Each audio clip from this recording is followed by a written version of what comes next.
Una buena familia cristiana es aquella que vive principios bíblicos y en la que cada miembro entiende y cumple con la función que Dios le ha dado. La familia fue creada por Dios para el beneficio del hombre y él, el hombre, es responsable de administrarla. ¿Por qué hablar de estos temas en la iglesia? Porque es un tema bíblico. Ocupa, luego de los temas de la salvación y la santidad del hombre, quizás el lugar más importante. Hemos descuidado las familias en gran medida porque el hombre descuidó la responsabilidad como cabeza del hogar que Dios le encomendó específicamente a él. ¿Qué resultó de este descuido? El matrimonio perdió su santidad, se permitieron formas alternativas de matrimonio, los movimientos femeninos florecieron, el criar a los hijos se hizo muy difícil, el adulterio fue celebrado y no castigado, las perversiones sexuales abundaron, los hogares y las familias se destruyeron, los padres se separaron, los hijos desobedecieron y siguieron su propio camino. La imagen y semejanza de Dios se perdió totalmente. Aún estamos a tiempo de salvar, si no los hogares del mundo, por lo menos el nuestro, para la gloria del Dios que creó la familia y soñó hogares fuertes y refugios de amor para sus miembros, sus escogidos. ¿Qué argumentos vamos a compartir hoy para desarrollar el tema del papel del padre, cabeza del hogar, según el diseño divino? Primero, la familia cristiana. Recuerde, ¿qué aprendemos del diseño divino en relación a las familias? Segundo argumento, las prioridades familiares. ¿Cómo construir nuestro hogar? Tercer argumento, el rol específico del esposo, padre, cabeza del hogar.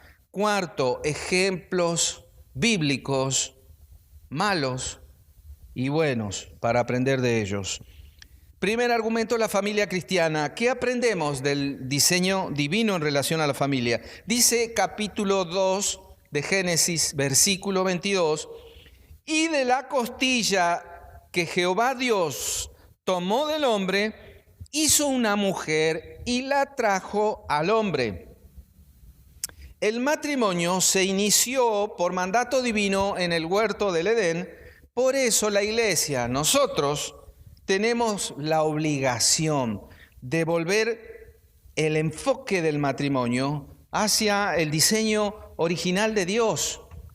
Vamos a suponer que entraste al matrimonio de la manera correcta, delante de Dios, con un cónyuge de tu misma fe, y luego de conocerse profundamente durante el noviazgo que debe estar bajo el cuidado amoroso de las familias, de tus pastores y de la iglesia. ¿Por qué digo esto? Porque no se debe entrar al matrimonio de forma ligera.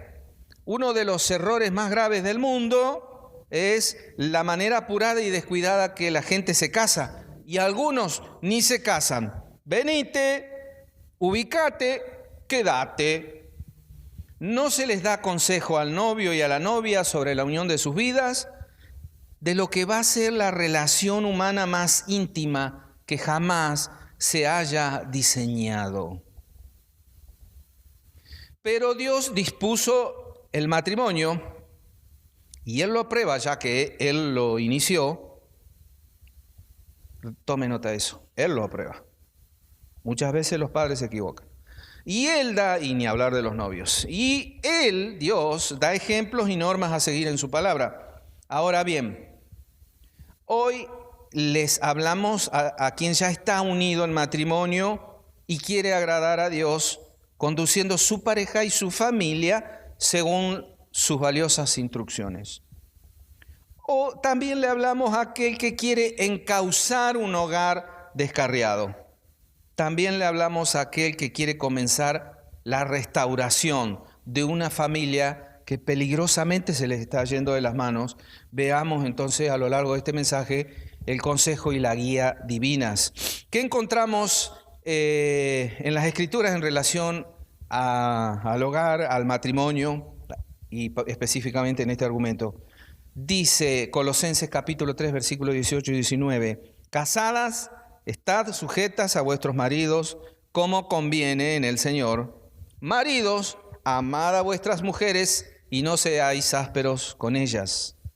Dice Primera de Pedro capítulo 3, versículo 7, vosotros maridos, igualmente, vivid con ellas sabiamente, dando honor a la mujer como a vaso más frágil y como a coherederas de la gracia de la vida, para que vuestras oraciones no tengan estorbo. De acuerdo a estos versículos podemos ver que el amor y el respeto van a caracterizar los papeles, tanto de esposos como de esposas. Y si estos elementos como el amor y el respeto están presentes, entonces la autoridad, el liderazgo, el amor, la sujeción no van a ser problema para ninguno de los dos. Veamos el segundo argumento, las prioridades familiares. ¿Cómo construir nuestro hogar? Dice el Salmo 127, versículo 1. Si Jehová no edificare la casa, en vano trabajan los que la edifican. Si Jehová no guardare la ciudad, en vano vela la guardia. Dios, siempre Dios, arquitecto, creador de las familias. Si no tiene Dios el lugar que merece y el lugar que le corresponde en tu vida y en tu hogar está construido sobre bases falsas y está destinado a caer. Toda construcción, hablando de arquitectura y de construcciones, y usando esa analogía, toda construcción empieza con un plano, un diseño, un croquis. Los edificios que han resistido en el tiempo se levantaron con los materiales correctos sobre un adecuado cimiento, un fundamento sólido. Usted quiere que su familia sea una dinastía de larga duración. A usted le va a gustar, le va a agradar ver a sus hijos perdidos en el mundo y a sus nietos siguiendo a padres impíos.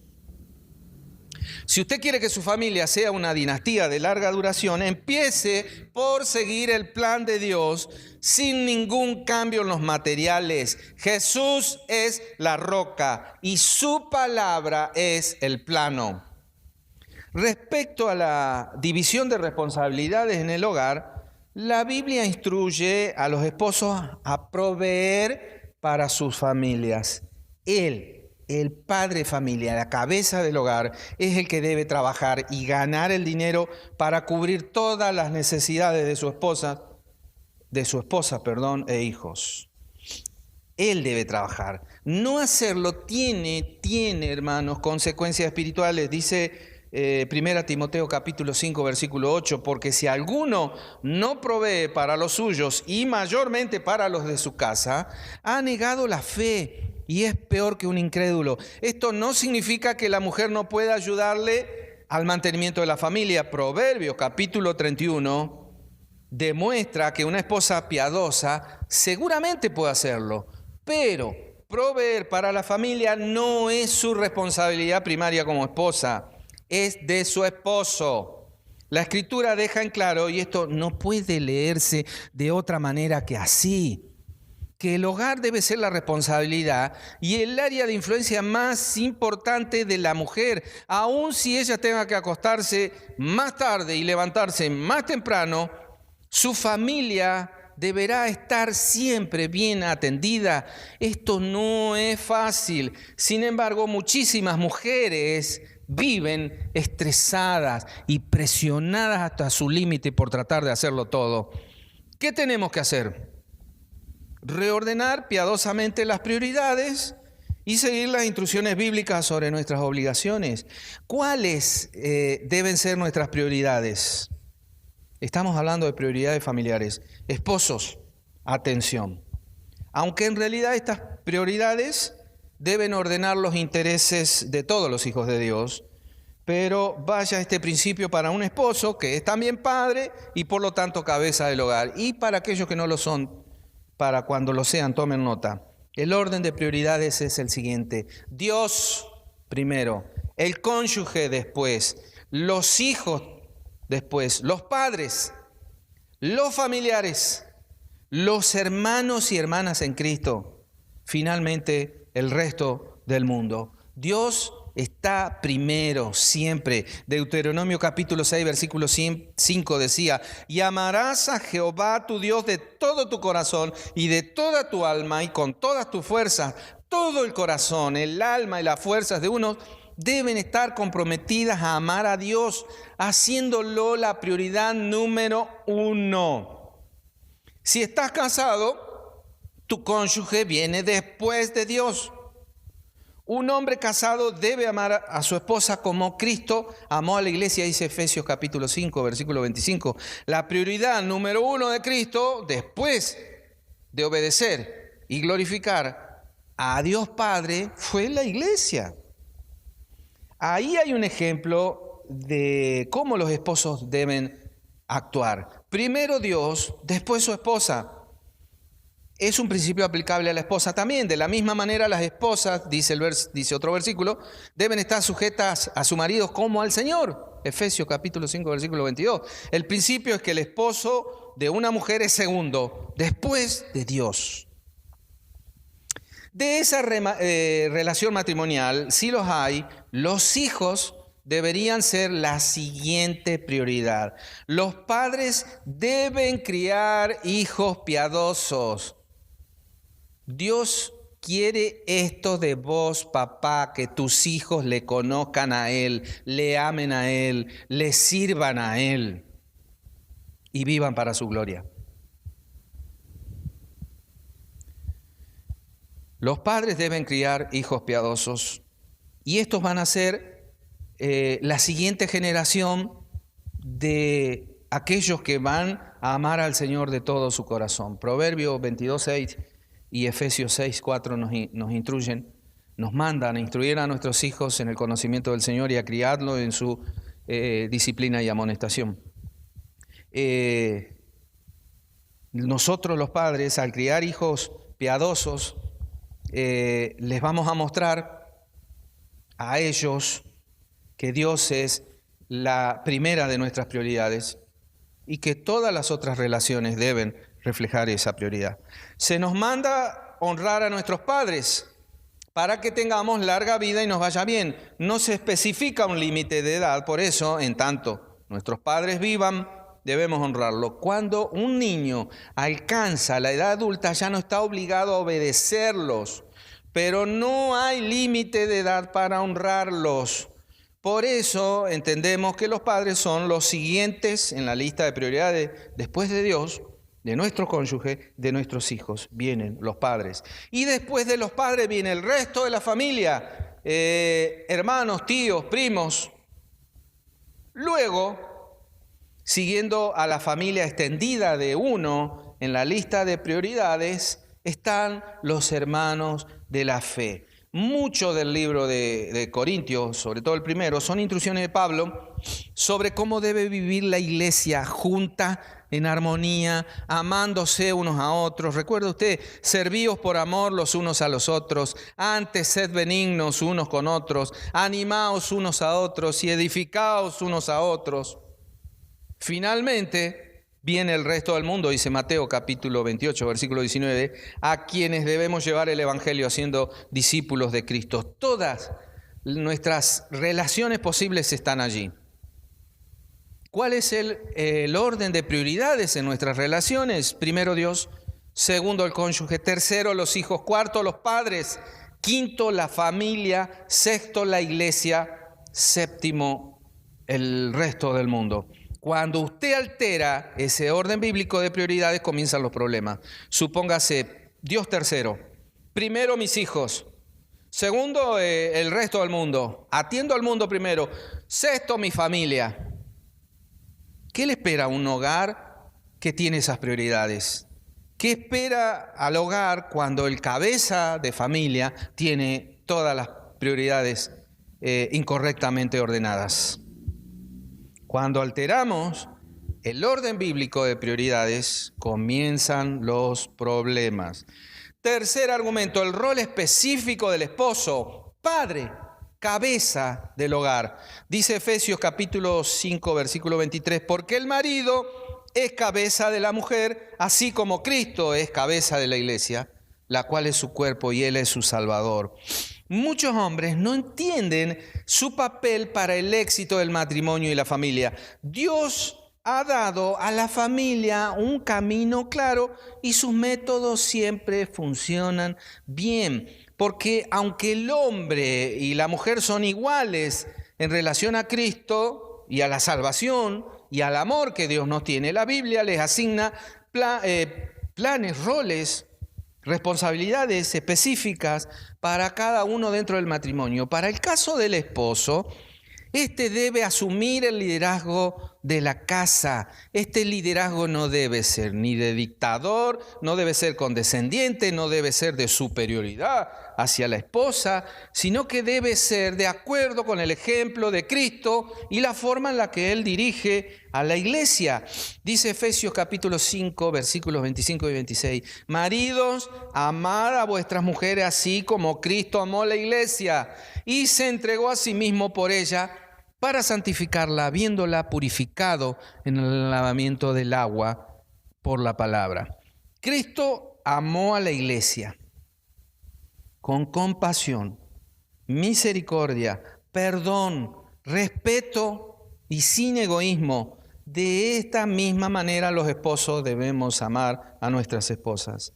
Hace unos días compartimos en el grupo de devocionales para hombres este tema en particular, la responsabilidad que tiene el esposo de ser cabeza de su hogar. Mis hermanos varones que ahora están oyendo esto por segunda vez, les pido un minuto para que sus mujeres también lo escuchen. Tocamos en ese devocional asuntos vinculados al diseño divino. Entre otros puntos, conversamos acerca de que sentarnos a la cabecera de la mesa no nos va a convertir en cabeza del hogar. Dijimos que ese puesto de honor y responsabilidad se gana con dolor y sufrimiento, se gana con esfuerzo cotidiano, se gana con muerte a sí mismo, se gana con amor sacrificial. También hablamos que Cristo nos manda a asistir a nuestras esposas en su santificación. La realidad es que muchas esposas muestran mucha inmadurez espiritual, muestran carnalidad, resentimiento, egoísmo, chimerío, falta de servicio, mal testimonio. Y eso se debe muchas veces a la falla directa de esposos que ni por asomo cumplen su rol de cabeza y líder espiritual de sus hogares. También compartimos que el esposo debe amar como Cristo, sin perder de vista que Cristo amó primero a sus esposas. Él las salvó, Él las amó antes, Él las preparó para nosotros. Ellas, nuestras esposas, le pertenecen a Cristo. ¿Pensó usted seriamente en este asunto? ¿De verdad, hermano, amigo mío, pensaste seriamente en este asunto? Cada vez que usted la humilla, la mandonea, la tiene de sirvienta, la golpea con la mano o con palabras, la usa, la desprecia, está despreciando a una que es amada del Señor y de su propiedad. Si usted anda en esas, arrepiéntase ya. El Señor le perdonará. Y tal vez, te digo, solo tal vez Él quiera librarte de las consecuencias de pecados tan groseros de maldad. Maridos, amen a sus esposas, también porque el amor matrimonial es una representación viva del amor de Jesucristo por su novia, la iglesia. Que el mundo vea eso. Que el mundo vea cómo Jesús ama a la iglesia, viéndote a vos amar a tu esposa. Pero también somos responsables por nuestros hijos.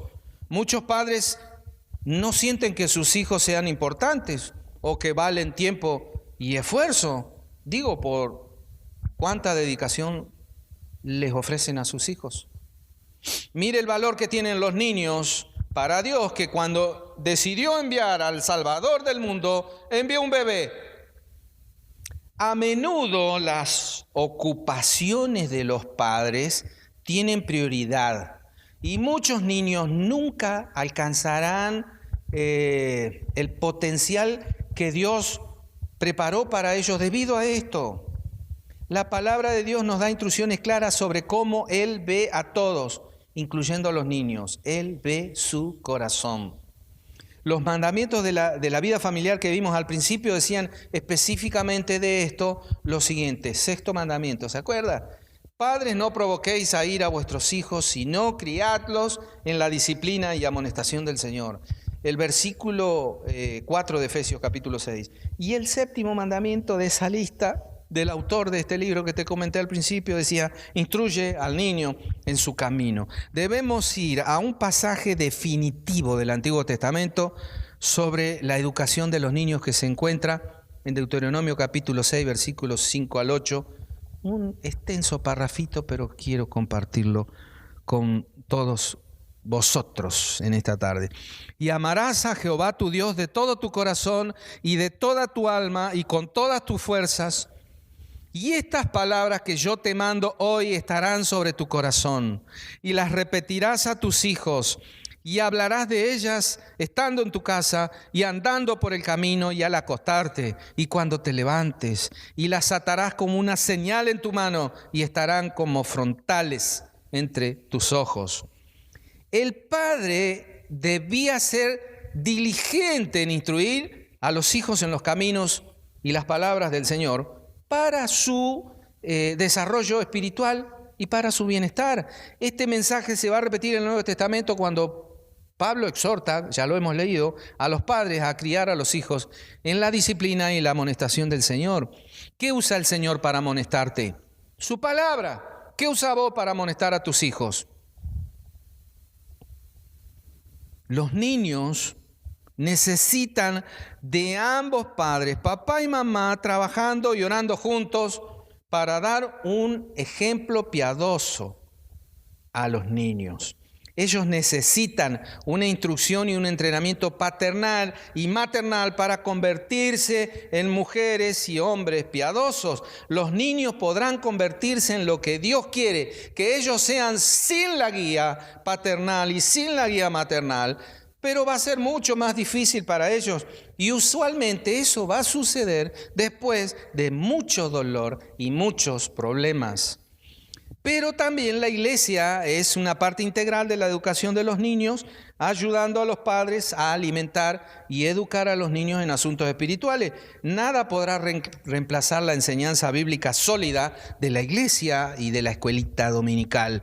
Por eso, dejarlos durmiendo un domingo o permitirles no participar de los ministerios especialmente diseñados para ellos, o ser débiles al momento de preservarlos de amigos mundanos que son peligrosos, todo eso es tan grave para su vida y para su relación con Dios.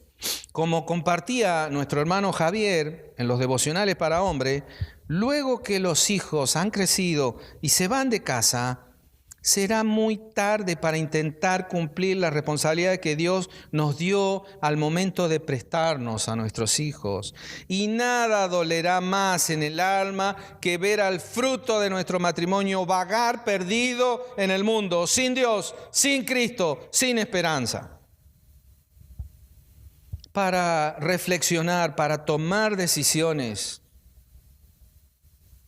que este no sea un sermón más, que la palabra del Señor no caiga al piso y vos, papá, esposo, futuro papá, futuro esposo, no tomes las decisiones que el Señor demanda que tomes. Cuarto argumento, ejemplos bíblicos malos y buenos, ejemplos bíblicos para aprender de ellos.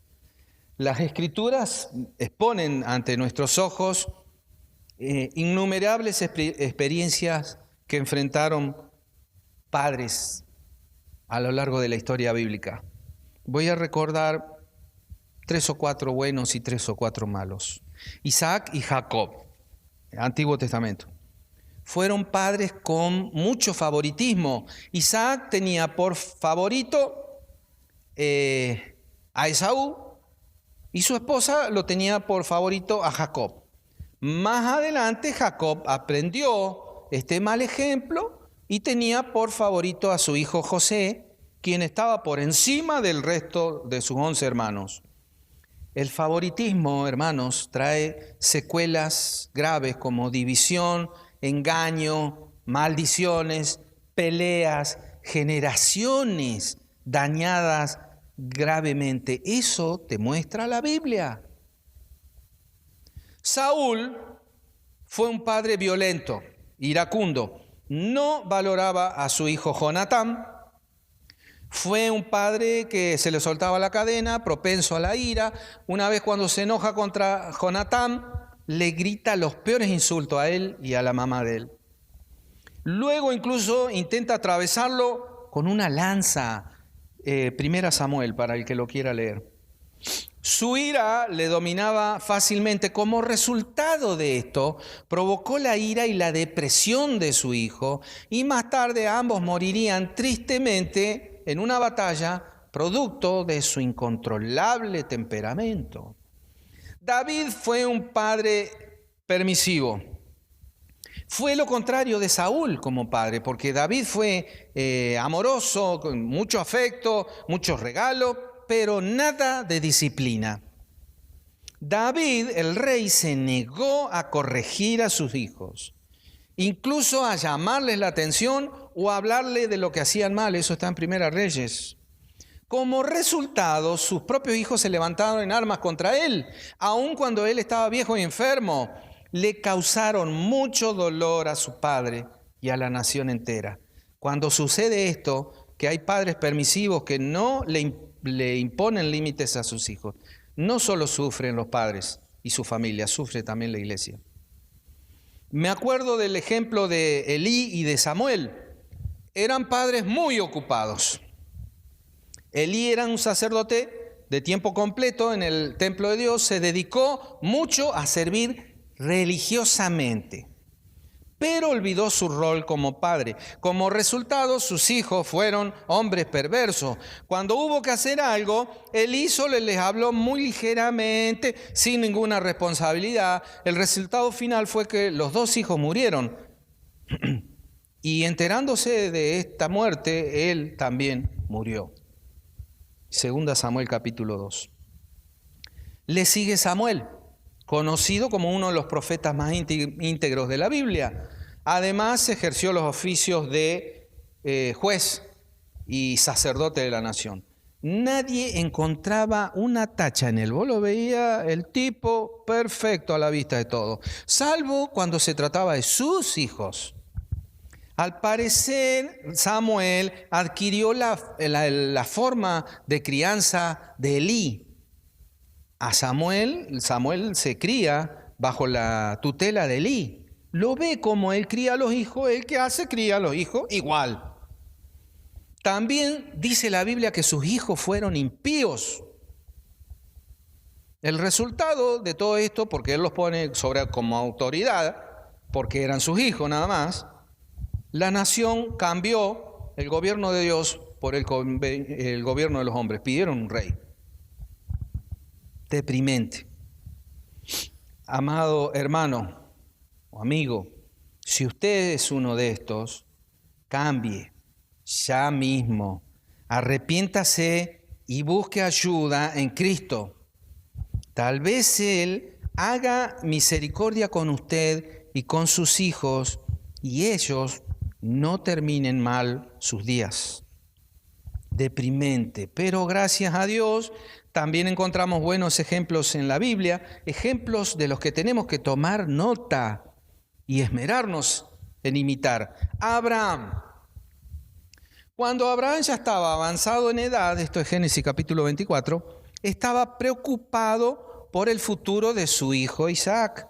Encomendó a su criado más viejo escogerle esposa a su hijo, así que el criado salió a cumplir esta misión y le pidió dirección a Dios para escoger correctamente. Un padre debe ser guía y consejero de los hijos para hacer una buena elección. Tus hijos no pueden, no deberían tomar decisiones sin que vos, papá, estés al lado de él para corregirlo, para instruirlo, para enseñarle, para bendecirlo con la sabiduría de tus años. Ese es el rol que te encomendó Dios. Sentate al lado de tus hijos, decile, ¿cómo pensás hacer, hijo, esto? Y cuando lo hayas oído, decile, no, te estás equivocando. O vas bien, hijo, vamos a orar. Vamos, o tal vez no la tengo clara. Vamos a orar juntos. No tomes una decisión solo. Josué fue un padre con un objetivo bien claro, el de servir a Dios junto con su familia. El pasaje de Josué capítulo 24, versículo 15, que te invito a leerlo después, fue la base de la prédica y de la enseñanza de Javier Torres esta semana, creo que fue.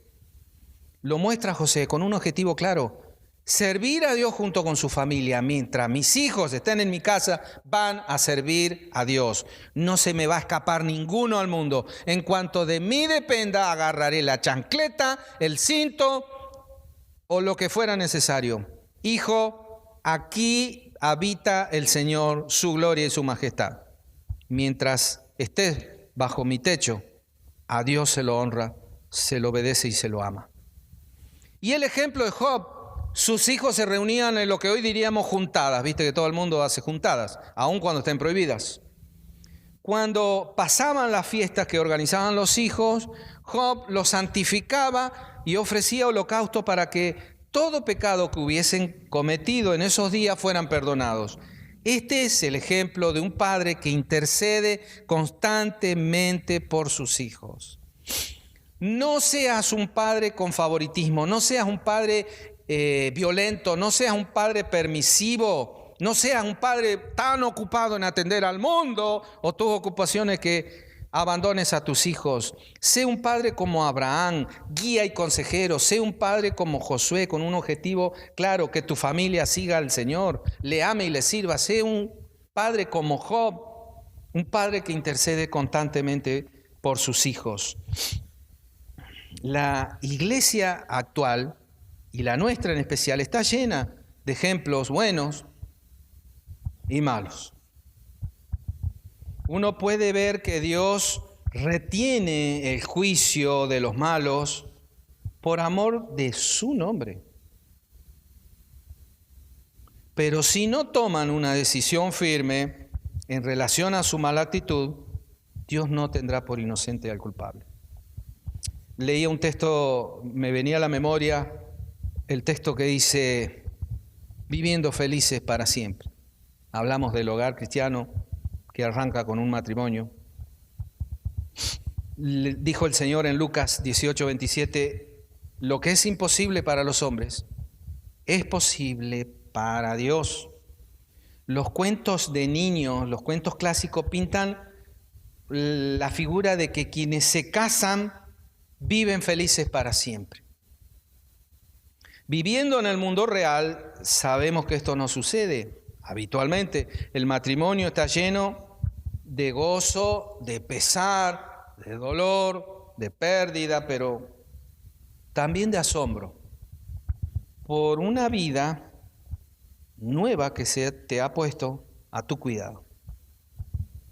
Y también está llena muchas veces de la paz de saber, si sos obediente al mandamiento, la paz de saber que estás cumpliendo el plan y el propósito de Dios para las familias. Aunque sabemos que las fábulas y los mitos no tienen un final feliz así en la vida real, es posible vivir una vida rica y provechosa en Jesús cuando lo ponemos a Él primero, a nuestro compañero segundo y a uno mismo como último. Dios bendiga su palabra en nuestras vidas.